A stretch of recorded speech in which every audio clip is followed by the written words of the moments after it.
राधे राधे गुरु बहनों, आज के इस वीडियो में हम सुनने जा रहे हैं शिव जी की एक बहुत ही सुंदर कथा। एक गांव में सुमति नाम की एक बुजुर्ग महिला अपनी बहू और बेटे के साथ रहती थी। महादेव को गुरु मानकर वह उनका पूजन किया करती थी। कहीं भी महादेव का चर्चा, भजन, पूजन होता तो अवश्य जाती, चाहे उसे उस पूजा में बुलाया जाए या नहीं।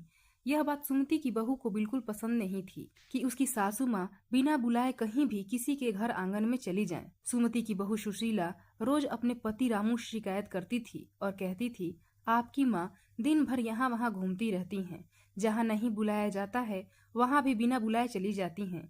मैं यहाँ दिन भर घर के कामों में उलझी रहती हूँ और वो घूमती रहती हैं। चाहे मैं अकेले ही घर के कामों में काम करते करते मर जाऊं, किसी को कोई फिक्र नहीं। रामू ने कहा, तुम घर में काम करने के लिए अपनी माँ को बुला लो और मैं अपनी माँ को 4 धाम की यात्रा पर भेज देता हूँ।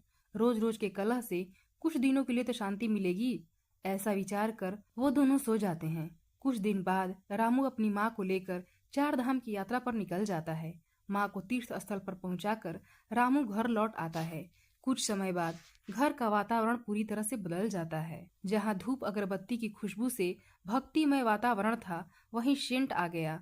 जहाँ पूजा पाठ की चर्चा हुआ करते थे, वहीं दूसरों के घरों की शिकायत, कलह की चर्चाएं होने लगी।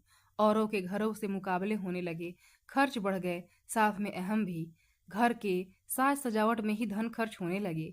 कुछ ही दिनों में घर में भोजन करने के लिए भी पैसे नहीं बचते। फिर उन्होंने खर्चा कम करना शुरू किया, पर मन में जो बात आ चुकी थी, उनसे बेहतर दिखना है, वो उनके सोचने समझने के विवेक पर कब्जा कर लेता है। रामू के घर में इतनी साज सजावट देखकर उसके गांव के चोर के मन में आया, जरूर इसने कोई खजाना पाया है, तभी अचानक से इसके घर में इतनी तरक्की हो रही है।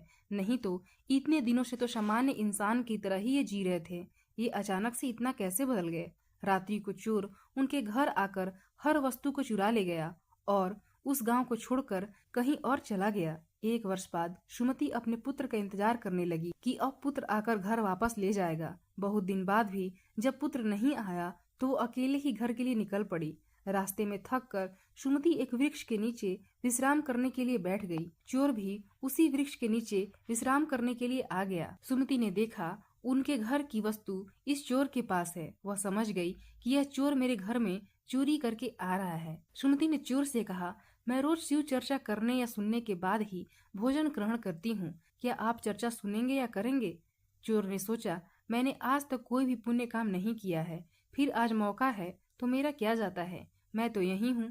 चोर ने कहा, हाँ अवश्य आप करें, मैं सुन रहा हूँ। सुमति ने शिव चर्चा आरंभ किया और समापन के साथ ही चोर के मन में गलती का आभास हो गया और वो सुमति के चरणों में गिरकर माफी मांगने लगा और कहता है, माँ मैं एक चोर हूँ, मेरे गांव में रामू नाम के साहूकार के घर चोरी करके आ रहा हूँ।